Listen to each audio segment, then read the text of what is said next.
अरबों खरबों रुपए बैंक से लोन लेकर नहीं चुकाने के बावजूद उद्योगपतियों का कुछ नहीं बिगड़ता, जबकि चंद हजार रुपए के लिए किसान को इतना मजबूर कर दिया जाता है कि वह आत्महत्या कर लेता है।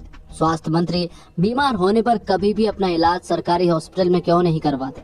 इन तमाम बातों के इर्द गिर्द जवान की कहानी चुनी गई है। ये बातें नई नहीं है, कई फिल्मों के जरिए उठाई गई हैं, लेकिन स्क्रीन प्ले कुछ ऐसा लिखा है कि दोहराई गई बातें फिर अच्छी लगती हैं। तो दोस्तों, आज हम एक्सप्लेन करने वाले हैं जवान मूवी को, तो वीडियो को जरूर करते हैं। और अगर वीडियो अच्छा लगे तो वीडियो को लाइक जरूर कीजिएगा और इसी तरह की वीडियोस पाने के लिए आप हमारे चैनल को भी सब्सक्राइब कीजिएगा, ताकि आपको इसी तरह के लेटेस्ट और फ्रेश कंटेंट मिलते रहे। तो फिल्म की कहानी शुरू होती है 1986 से, जहाँ पर कि हम एक आदमी को अधमरी हालत में एक नदी में तैरता हुआ देख पाते हैं। और यहीं के कबीले के कुछ लोगों की नजर जब उस आदमी पर पड़ती है तो वो उस आदमी को अपने घोड़े पर डालकर अपने कबीले में ले आते हैं। वो कबीला बहुत छोटा था और उसमें रहने वाले लोग भी कम थे, लेकिन वो खुश रहते थे। और साथ ही यहाँ पर हम उस आदमी को देख पाते हैं जहाँ पर कि प्राचीन युग में जिस तरह से इलाज किए जाते थे, उसी पद्धति से उसका भी इलाज किया जा रहा था। उसके शरीर में 5 गोलियां लगी हुई थी। गोलियां तो निकाल दी गई थी और धीरे धीरे वो रिकवर भी हो रहा था, लेकिन अचानक से उनके कबीले में कुछ हमलावर अटैक कर देते हैं और देखते ही देखते वो हमलावर उन कबीले वालों को जान से मारना शुरू कर देते हैं। वो हमलावर उन कबीले वालों को बेरहमी से मार रहे थे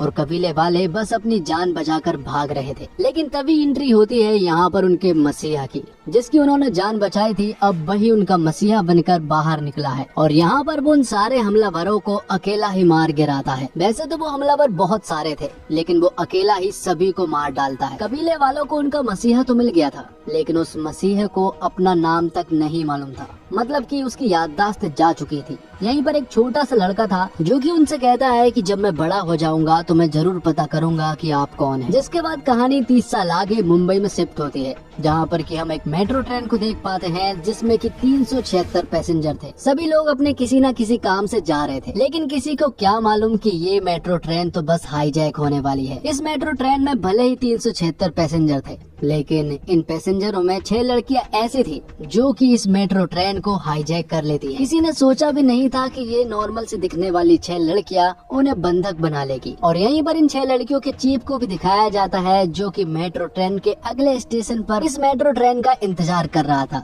दरअसल में ये सारी प्लानिंग चीफ की ही होती है। ये 6 लड़कियां चीफ के अंडर में ही काम करती है। और इस मेट्रो ट्रेन में जितने भी पैसेंजर थे, उन पैसेंजरों में एक पैसेंजर पुलिस वाला था, जो कि उनके ऊपर हमला करने की कोशिश करता है। तो चीफ उसे सबक सिखा देता है और उसे अपना गेटअप देकर उसे एक पोल से बांध देता है। जिसके बाद वो तुरंत ही कंट्रोल रूम में कॉल करता है और ऑफिसरों से नेगोशिएट करना शुरू करता है। तो नेगोशिएट करने के लिए जो ऑफिसर आती है उनका नाम नर्मदा होता है। तो चीफ उनसे कहता है कि आपको 5 मिनट के अंदर अपने रूम में एग्रीकल्चर मिनिस्टर को बुलाना होगा, क्योंकि मुझे सिर्फ उनसे ही बात करनी है और मैं उन्हीं को अपनी सारी डिमांड्स बताऊंगा। तो नर्मदा 5 मिनट के अंदर एग्रीकल्चर मिनिस्टर को अपने रूम में बुलाती है। जिसके बाद चीफ एग्रीकल्चर मिनिस्टर से नेगोशिएट करना शुरू करता है। चीफ उनसे कहता है कि मुझे 40,000 करोड़ चाहिए। ये सुनने के बाद एग्रीकल्चर मिनिस्टर कहता है कि इतना तो हम अरेंज नहीं कर पाएंगे। जिस पर कि चीफ उनसे कहता है कि इसका सॉल्यूशन भी मेरे पास है। मैं तुम्हें एक ऐसे बिजनेसमैन का नंबर दे रहा हूँ जिससे तुम अगर 40,000 करोड़ रुपए मांगोगे तो वो तुम्हें आसानी से दे देगा, क्योंकि उसकी बेटी मेरे पास है और वो इसी मेट्रो ट्रेन में मौजूद है और उसे प्लानिंग करके ही यहाँ पर लाया गया था। जिसके बाद तुरंत ही काली गायकवाड़ के पास कॉल किया जाता है, जो कि हथियारों का बिजनेस करता है। और जब उसे मालूम चलता है कि उसकी बेटी किडनैप हो चुकी है, तो वो 40,000 करोड़ रुपए देने के लिए मान जाता है और वो तुरंत ट्रांसफर भी कर देता है। जिसके बाद अगले स्टेशन पर मेट्रो ट्रेन रुकने वाली थी, तो यहाँ पर नर्मदा अपनी पूरी की पूरी टीम लेकर वहाँ पहुँच जाती है। लेकिन उससे पहले चीफ के साथ ही काम करने वाली कल्कि की एक फ्लैशबैक स्टोरी सभी को सुनाई जाती है। कल्कि के पिता ने बैंक वालों से 40,000 का लोन लिया था, लेकिन वो उसे नहीं चुका पाए और वो धीरे धीरे करके बढ़कर 2 लाख हो गया था। तब बैंक वाले कल्कि के पिता को परेशान करने लगे और यहाँ तक कि उसे मारने भी लगे। कल्कि के पिता पैसा लौटाने में पूरी तरह से असमर्थ थे। तभी उनकी नजर पड़ती है एक पोस्टर पर, जिस पर लिखा हुआ था कि आत्महत्या करने पर उसकी फैमिली वालों को 2 लाख रुपए का मुआवजा दिया जाएगा। और ये पढ़ने के बाद उनके पास कोई और चारा नहीं था। तब कल्कि के पिता ने एक पेड़ से झूलकर आत्महत्या करने का फैसला कर लिया था। ये देखकर कल्कि पूरी तरह से टूट जाती है। उसे बहुत ज्यादा गुस्सा आया था और उसने बैंक के मैनेजर का सर फोड़ दिया था, जिस वजह से उसे जेल हो गई थी। तो आगे हम देखते हैं कि नर्मदा अपनी पूरी पुलिस फोर्स के साथ अगले स्टेशन पर मौजूद थी यहाँ पर चीफ भी पूरी तरह से तैयार थे और पैसेंजर में जितने भी लोग थे और जिन लोगों ने कल्कि की स्टोरी सुनी, वो सुनने के बाद अब सभी लोग चीफ का साथ देने के लिए मान गए थे और सभी ने चीफ वाला मास्क भी पहन लिया था, जिस वजह से नर्मदा की टीम किसी को भी नहीं पकड़ पाई और चीफ की पूरी टीम यहाँ से आसानी से निकल गई। और जो 40,000 करोड़ उनके पास आया था, उन सारे पैसों को उन लोगों ने 7 लाख किसानों के अकाउंट में डलवा दिया जो कि कर्ज में डूबे हुए थे। जिसके बाद हमें मालूम चलता है कि चीफ की ये 6 लड़कियां दरअसल में जेल में रहती है और वहीं से रहकर काम करती है। जैसे ही काम पूरा हो जाता है, ये जेल में वापस चली जाती है। चीफ की ये 6 लड़कियां सारे कामों में एक्सपर्ट है। सारी लड़कियों के पास अलग अलग खूबी है। कोई आर्टिस्ट है तो कोई डॉक्टर है, कोई हैकर है तो कोई फाइटर है, लेकिन ये 6 लड़कियां चीफ के साथ बहुत ही अच्छे से काम करती है और मिशन को पूरा करती है। और साथ ही हमें मालूम चलता है कि चीफ भी कोई आम आदमी नहीं है, बल्कि वो जिस जेल में रहती है उसी जेल का जेलर है, जिसका नाम आजाद है। जेल में रहने वाली जितनी भी लड़कियां हैं, आजाद उन सभी को अपनी बहन और अपनी माँ मानता है और जेल में रहते इन सारी लड़कियों को इतने अच्छे से सुधार दिया जाता है कि जेल से निकलने के बाद वो कभी भी अपराध का रास्ता नहीं चुनती हैं। आगे हम देखते हैं कावेरी अम्मा को और आजाद को इन्हीं ने पाला है। आजाद की उम्र काफी ज्यादा हो चुकी है और शादी के लिए कोई मिल भी नहीं रही है,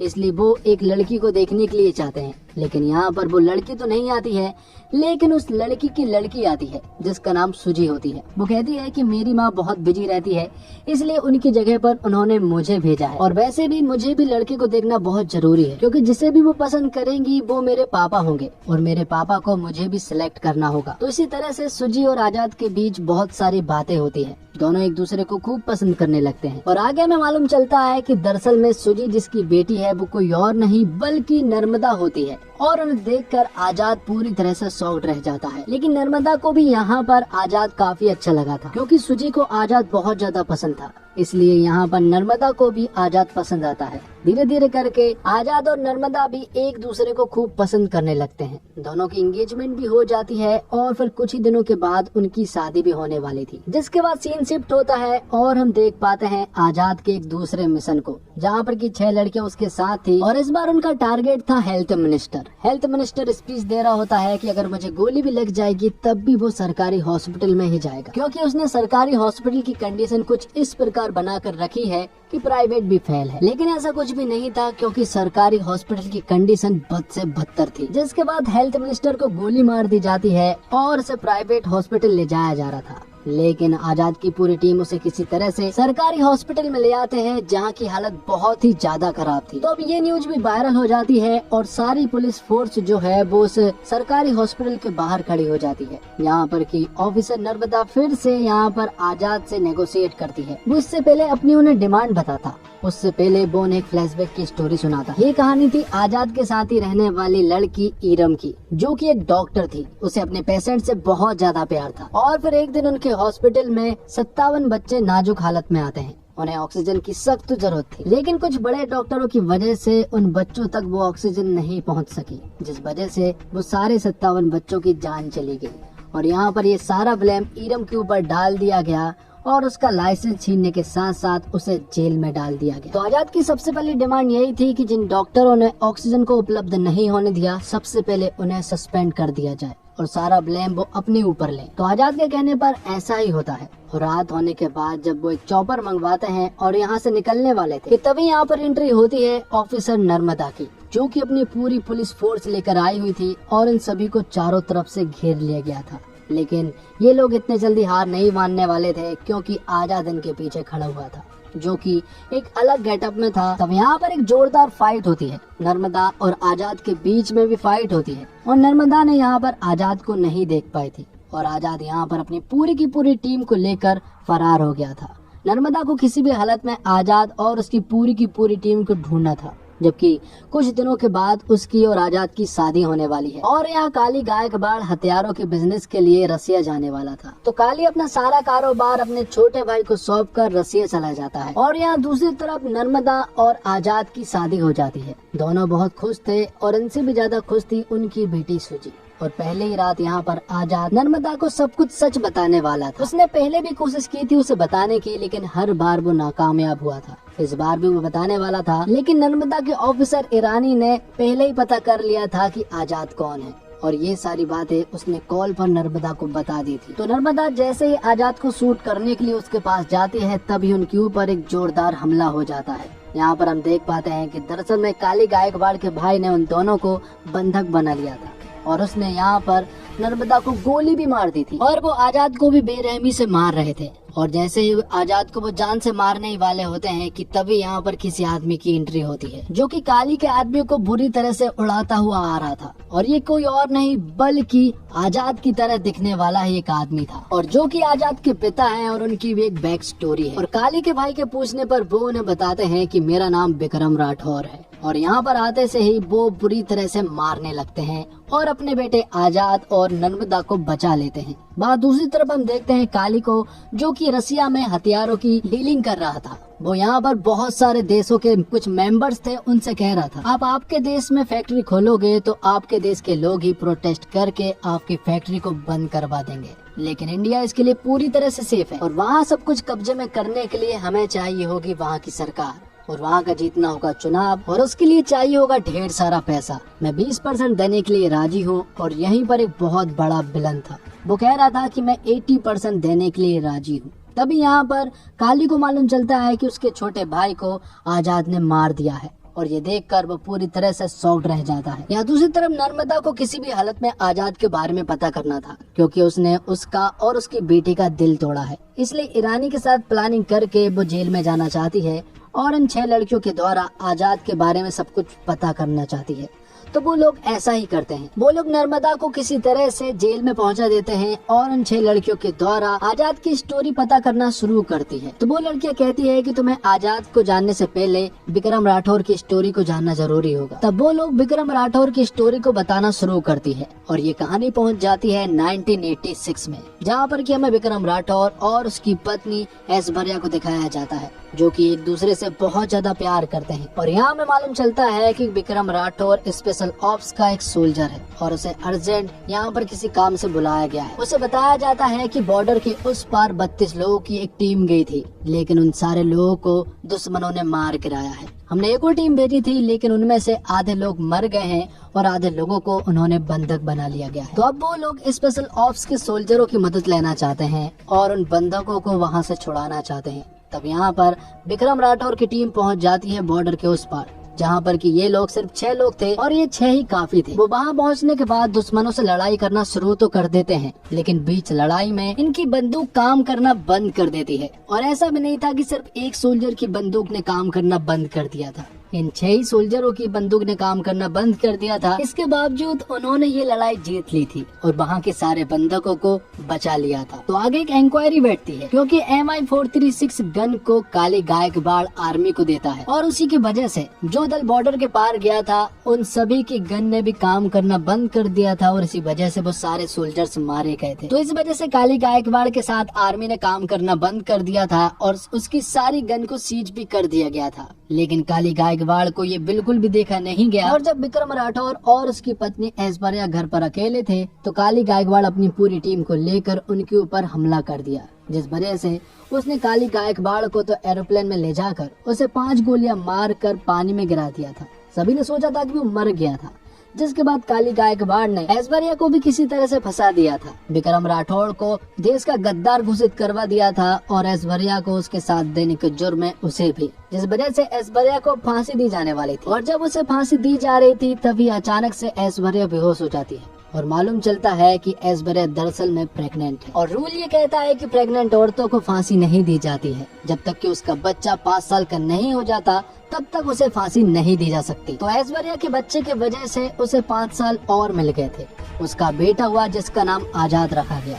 उसे जेल में बहुत ज्यादा प्यार मिला। जेल की औरतों ने आजाद को बेटे की तरह माना और उसे बहुत ज्यादा प्यार दिया। जैसे ही वो 5 साल का हुआ तो ऐश्वर्या को फांसी दे दी गई। जिसके बाद कहानी प्रेजेंट में आती है और हम उसी पुलिस वाले को देख पाते हैं जिसने कि मेट्रो में हमला करने की कोशिश की थी। दरअसल में वही लड़का है जिसने कि विक्रम राठौर से वादा किया था कि बड़ा होकर मैं ये जरूर पता करूंगा कि आप कौन हैं, और आज उसने पता कर लिया। और विक्रम राठौर की 6 लोगों की टीम भी उसने इकट्ठी कर ली थी, लेकिन विक्रम राठौर की अभी भी याददाश्त वापस नहीं आई थी। यहाँ पर आजाद अपने पिता से मिलता है और वो भी बहुत खुश होता है। विक्रम राठौर की याददाश्त तो जा चुकी थी, लेकिन उनके अंदर की सारी स्किल्स अभी भी मौजूद थी, जैसे कि फाइटिंग करना, स्विमिंग करना, कुकिंग करना, शूटिंग करना, सब कुछ मौजूद था। अब जेल में आजाद की उन 6 लड़कियों ने जब यहाँ पर नर्मदा को स्टोरी सुनाई तो नर्मदा की भी आंखें नम हो गई थी। वो यहाँ पर उनका साथ देने के लिए राजी तो हो गई थी, लेकिन यहाँ पर हम देख पाते हैं कि ईरानी की दरअसल में ये सारी चाल थी,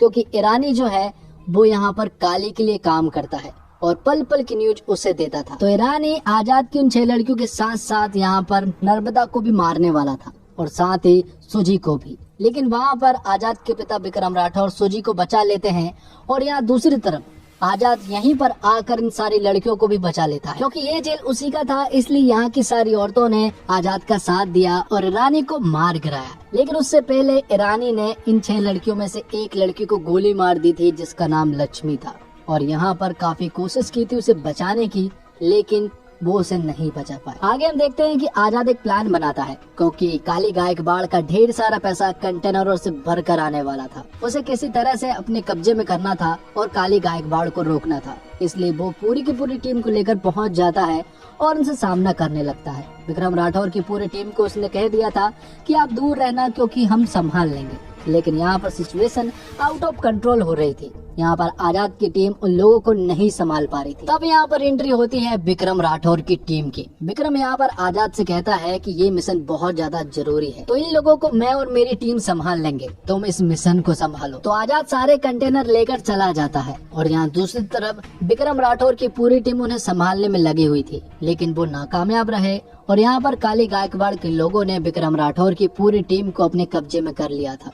विक्रम राठौर को यहाँ पर काली गायकवाड़ बुरी तरह से टॉर्चर कर रहा था। लेकिन तभी एक न्यूज आती है कि आजाद ने जेल की 6000 लड़कियों को बंधक बना लिया गया है और अगर उसकी डिमांड पूरी नहीं की गई तो वो इन सारी लड़कियों को मार देगा, जबकि वो तो इसी जेल का जेलर है और वो उनका कुछ भी नहीं करने वाला। और इस बार नेगोशिएट करने के लिए आते हैं सीनियर ऑफिसर माधवन नायक, जिनका रोल प्ले किया है संजय दत्त ने। तो आजाद को अपनी डिमांड के रूप में हेड ऑफ स्टेट का साइन चाहिए था और उसे ये साइन बहुत आसानी से मिल जाएगा, क्योंकि 6000 लड़कियां उसके कब्जे में हैं और साथ ही देश की चुनाव की सारी ईवीएम मशीन भी उसी के कब्जे में है। तो जैसे ही हेड ऑफ स्टेट साइन करते हैं तो सबसे पहले यहाँ पर वो उन फैक्ट्रियों को बंद करवाता है जो कि एनवायरनमेंट को नुकसान पहुँचाते हैं और आधी से ज्यादा फैक्ट्री दरअसल में काली गायकवाड़ की होती है। ये सारी चीजें होती है कि तभी यहाँ पर काली गायकवाड़ आ जाता है। वो जेल में एक दूसरे रास्ते से पहुँच गया था, उसके हाथ में गन थी और वो गन लगी हुई थी विक्रम राठौर के माथे पर। जैसे ही यहाँ पर खाली फायर करता है तो वो फायर नहीं होता है और इसी तरह खाली चलने वाली गन की वजह से विक्रम राठौर की याददाश्त वापस आ जाती है,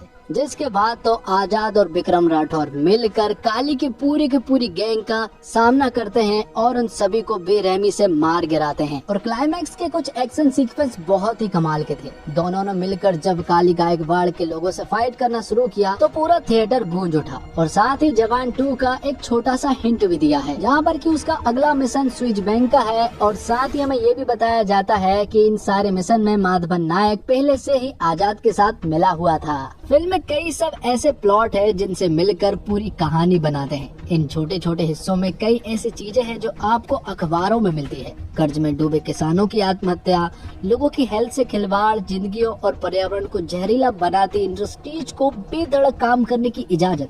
फिल्म की कहानी भ्रष्टाचार के उस लेवल को भी दिखाती है जहां खराब हथियार लिए सेना के जवान दुश्मनों के सामने जान गंवा देते हैं। नर्मदा के साथ साथ बाकी महिला किरदारों की कहानी उन्हें मजबूत दिखाने की बजाय उन्हें बहुत मजबूत बनाती है। और शाहरुख खान के किरदार को एटली ने अपने ट्रेडमार्क स्टाइल में स्क्रीन पर बहुत ग्रैंड प्रेजेंस दी है। अनिरुद्ध के जानदार म्यूजिक के साथ इन किरदारों को वो एलिवेशन मिलता है जो हीरो की रियलिटी से नहीं, सिनेमा स्क्रीन से भी बड़ा बना देता है। और शाहरुख खान के एक्शन सीन पूरी फिल्म में शुरू से अंत तक हर थोड़ी देर में आपको मिलते रहते हैं। फिल्म की शुरुआत में ही 10 मिनट का एक सीक्वेंस है जिसमें कहानी का हीरो ऐसे ट्रीट किया गया है जैसे कि वो सुपर हीरो हो, जबकि एक्शन करते हुए वो अपने फाइटर वाले स्किल्स जिस तरह से डेवलप करता है वो उसे सुपर ह्यूमन बनाते हैं। हर एक फाइट सीन, हर एक एक्शन ब्लॉक एक पक्के एक्शन लवर दर्शक के लिए ट्रीट है। और जवान 2 घंटे 45 मिनट लंबी फिल्म है, लेकिन इस लंबे रन टाइम के बावजूद कभी भी ऐसा नहीं लगता कि कुछ बेमतलब है। लेकिन कहानी में ढेर सारे मजेदार एलिमेंट्स को फिट करने में कहीं ऐसा लगता है कि फिल्म बहुत तेजी से आगे पीछे भाग रही है। इसलिए अब आजाद के बचपन की कहानी में एक सीन पर फिल्म फिल्म रुकती है तो आप इमोशन को महसूस कर पाते हैं और इस सीक्वेंस के अंत में दर्शक खुद भी इमोशनल हो सकते हैं। और एटली ने जवान के हीरो के लिए जो स्वैग इमेजिन किया होगा, शाहरुख उसे पूरे वजन के साथ स्क्रीन पर लेकर आए हैं। एक्शन करना हो या फिर बातें, शाहरुख का काम स्वैग के मीटर पर फुल स्कोर मेंटेन किए रखता है। सबसे इंटरेस्टिंग चीज ये है कि यहाँ हाईलाइट सिर्फ सुपरस्टार शाहरुख नहीं बल्कि एक्टर शाहरुख को भी अपनी चमक दिखाने का पूरा मौका मिलता है। स्पेशल ऑफिसर के रोल में नयनतारा से परफेक्ट शायद कोई और लग ही नहीं सकता था।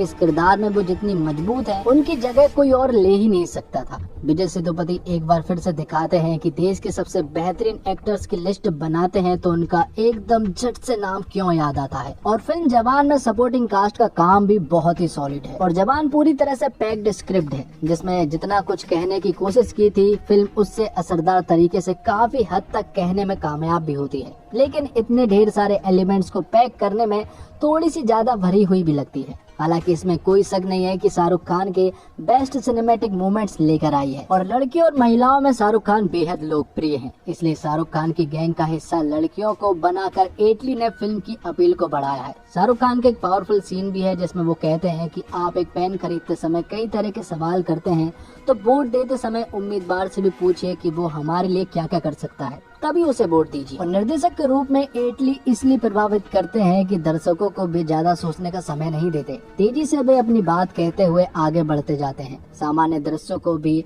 उन्होंने लार्जर स्केल दिखाया है, लेकिन ये सीन इतने इंटरेस्टिंग है कि एटली द्वारा जरूरत से ज्यादा सिनेमेटिक लिबर्टी लेने वाली बात पीछे छूट जाती है। और दक्षिण फिल्म मेकर मसाला फिल्म बनाने में क्यों आगे है ये एटली के काम में नजर आता है। उन्होंने समय समय पर इमोशन पैदा किया है, ठीक जगह गाने रखे और फिल्म एक्शन पर सवार है, लेकिन एटली मास मूवमेंट्स क्रिएट करने में भी सफल रहे हैं। और इंटरवल के बाद फिल्म का ग्राफ कुछ मिनटों के लिए नीचे आता है, लेकिन गाड़ी को पटरी पर आने में ज्यादा देर नहीं लगती। शाहरुख खान फुल फॉर्म में नजर आए हैं। उनके अलग अलग लुक्स, एटीट्यूड, डायलॉग डिलीवरी उनके स्टारडम को उभारते हैं। शाहरुख के सारे प्लस पॉइंट को निर्देशक एटली ने पेश किया है और पूरी फिल्म में शाहरुख का दबदबा नजर आता है। नयनतारा बेहद खूबसूरत नजर आई है और शाहरुख के साथ उनकी केमिस्ट्री अच्छी लगती है। उनके किरदार के तीखे तेवर नयनतारा के अभिनय में नजर आते हैं और एक्शन सीन्स भी उन्होंने काफी सफाई के साथ किए हैं। और बात करें विजय सेतुपति की, तो विजय सेतुपति विलन के रूप में अपनी छाप छोड़ते हैं। वे प्यारे विलन है, लेकिन अपनी एक्टिंग के जरिए किरदार को वो इस तरह से पेश करते हैं कि दर्शक उन पर कोई रहम नहीं करना चाहते। उनकी डायलॉग डिलीवरी अलग किस्म की है। दीपिका पादुकोण और संजय दत्त स्पेशल अपीयरेंस में फिल्म की स्टार वैल्यू में इजाफा करते हैं। दूसरे कलाकारों को ज्यादा अवसर नहीं मिले, जिससे प्रियामणि, सान्या मल्होत्रा, सुनील ग्रोवर जैसे कलाकार भी साइडलाइन पर खड़े दिखाई देते हैं। अनिरुद्ध द्वारा संगीत ब्रद एक दो गीत ठीक है, लेकिन बैकग्राउंड म्यूजिक फिल्म की अपील को बढ़ाता है। सिनेमेटोग्राफी लाजवाब है, एडिटिंग शानदार है और प्रोडक्शन वैल्यू रिच है। टेक्निकल डिपार्टमेंट्स का काम ऊंचे दर्जे का है। जिस मासी और पैन इंडिया सिनेमा की बात होती है, उस अपील को जवान ज्यादातर समय उचित ठहराती है। तो फिल्म का फर्स्ट हाफ बेहद ही कसा हुआ और बहुत सारे सरप्राइज से भरा हुआ है। फिल्म में कई सारे ट्विस्ट एंड टर्न है और यही वजह है कि आपको कहीं भी कहानी में बोरियत महसूस नहीं होगी। पहले ही सीन से आपको बांधे रखती है और फिल्म के हर एक हिस्से में सरप्राइज है जो आपके भीतर अब आगे क्या होगा वाली उत्सुकता को बनाए रखते हैं। फिल्म सिर्फ एक कहानी में नहीं चलती, बल्कि छोटे छोटे हिस्से में कई कहानियां हैं। एक सवाल जो फिल्म की रिलीज से पहले सामने आया था कि कई सारे कलाकारों को आप कब देखेंगे और कब मिस कर देंगे, ये पता ही नहीं चल पाएगा, क्योंकि इस फिल्म में बहुत सारे एक्टर्स हैं। लेकिन जवान में इन एक्टर्स के साथ ही दीपिका पादुकोण और संजय दत्त जैसे सरप्राइज फैक्टर भी हैं और सभी को पर्दे पर देखने में मजा आता है। अगर आप पठान में शाहरुख का एक्शन देखकर खुश हुए हैं तो बता दूं, वो तो सिर्फ टीजर था। पिक्चर अभी बाकी है मेरे दोस्त, और वो पिक्चर आपको जवान में दिखेगी। फिल्म के एक्शन सीक्वेंस बेहतरीन है। वही बैकग्राउंड म्यूजिक के एटली मास्टर हैं। उन्हें अच्छे से पता है कि यही वो सबसे अहम चीज है जो सिनेमा हॉल में बैठे दर्शक के मूड को बना और बिगाड़ सकती है। निर्देशक एटली मासी इंटरटेनर फिल्मों के बादशाह हैं और उन्होंने जवान में वही बादशाह दिखाई है। फिल्म का एक्शन हो या फिर उसकी कहानी और इमोशनल सीन को दर्शाने का तरीका। साउथ की फिल्म का अपना एक रॉ एंड रस्टिक स्टाइल है जो उत्तर भारत के दर्शकों को खूब पसंद आ रहा है। जवान में वही अंदाज देखने को मिलता है। और निर्देशन की बात करें तो एटली की यह फिल्म हर तरह से मसालेदार है, मगर निर्देशक ने उसमें 30 साल का लिप लेकर उसे आज के दौर के मुद्दे से जोड़ा है। किसानों की दुर्दशा और आत्महत्या का मुद्दा हो या फिर सरकारी अस्पतालों की बदहाली, आम आदमी सिस्टम के कुचक्र में कैसे फंसता है, इसे एटली ने एक्शन इमोशन के साथ परोसा है। फिल्म में दो कहानियां समांतर ढंग से चलती है, जिसमें शाहरुख खान नयनतारा वर्तमान में और शाहरुख दीपिका अतीत में। हालांकि एटली की फिल्म में कई टर्न और ट्विस्ट हैं, इंटरवल का पॉइंट भी दिलचस्प है, मगर कई जगह पर निर्देशक सिनेमैटिक लिबर्टी लेने से नहीं चूके। कहीं कहीं पर फिल्म मेलोड्रामिक भी होती है, मगर किरदार उसे निभा ले जाते हैं। किसान का बेबस होकर फांसी लगाने का दृश्य हृदय विदारक है। रोंगटे खड़े कर देने वाले दृश्य में देश दुनिया से एक साथ आए 6 एक्शन निर्देशकों का जलवा साफ मालूम पड़ता है और एटली द्वारा लिखित पटकथा आकर्षक और मनोरंजक है। हाँ, फिल्म का रन टाइम लंबा 2 घंटा 45 मिनट है। बेटे को हाथ लगाने से पहले बाप से बात कर मच्छर मारने की 5 घंटे चलने वाली कॉइल के बारे में आप इतनी पूछताछ करते हैं, मगर 5 साल चलने वाली सरकार से कोई नहीं पूछताछ करता।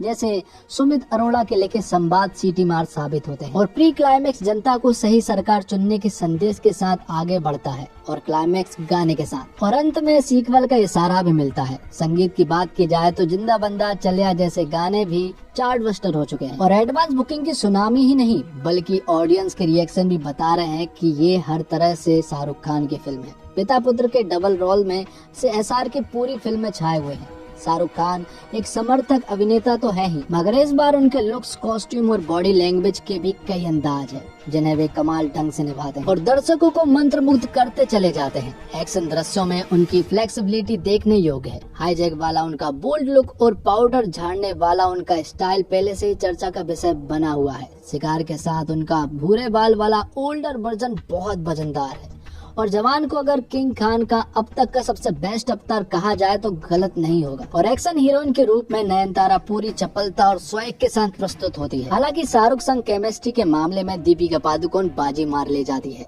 विलन काली के रूप में विजय सेतुपति जितने निर्मम और खूंखार नजर आते हैं उतने ही फनी भी लगते हैं। वे लगातार विलन और हीरो की लड़ाई को जारी रखते हैं और स्पेशल अपीयरेंस में ऐश्वर्या की भूमिका में दीपिका पादुकोण फिल्म में 4 चांद लगा देती है। वहीं सान्या मल्होत्रा और प्रियामणि अपनी छोटी छोटी भूमिकाओं में भी छाप छोड़ने में कामयाब रहती है। एजाज खान, सुनील ग्रोवर, रिद्धि डोंगरा जमे हैं। गर्ल गैंग के रूप में सपोर्टिंग कास्ट भी अच्छा है और शाहरुख खान ने इस साल की शुरुआत पठान से ऐसे की कि बॉक्स ऑफिस पर तबाही मचा दी। लगभग आधा साल बीत जाने के बाद शाहरुख अब जवान बनकर लौटे हैं। पठान की सफलता पर कई लोगों ने कहा कि स्टार पावर चल रहा है, लेकिन कहते हैं ना काट की हांडी बार बार नहीं चढ़ती और बेहद इंटेलिजेंट एक्टर माने जाने वाले शाहरुख ने जवान के जरिए ये साबित कर दिया कि उन्हें मास एंटरटेनर चुनना आता है।